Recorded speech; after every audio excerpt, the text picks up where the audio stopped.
So before we get into what you could call the meat of the course, the key phrases that you can say in different business situations, I want to go over, I have to go over some really, really important concepts.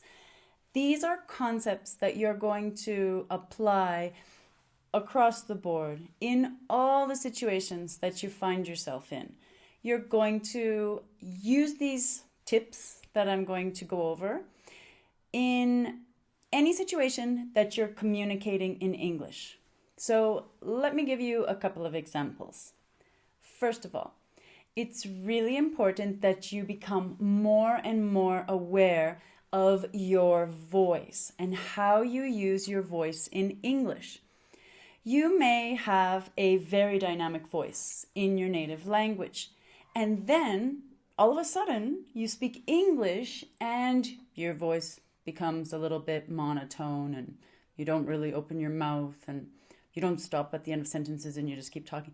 And it's really boring or it's hard to understand you because you're using your voice a little bit differently and not as effectively as you could.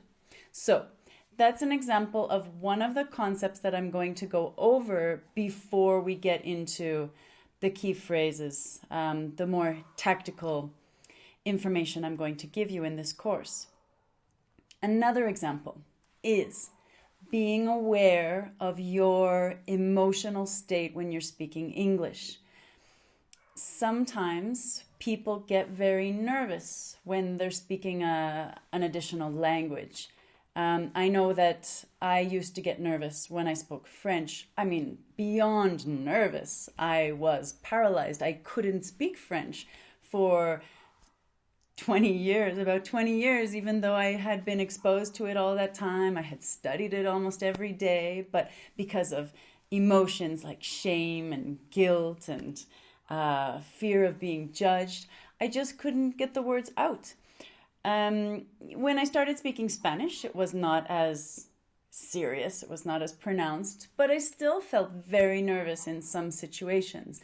And that meant that either I couldn't get the words out or I couldn't get them out as easily as I might have had I been a little bit more calm and relaxed and cool. But the other thing is that the people listening to me would feel the nervousness and would feel the negative emotions.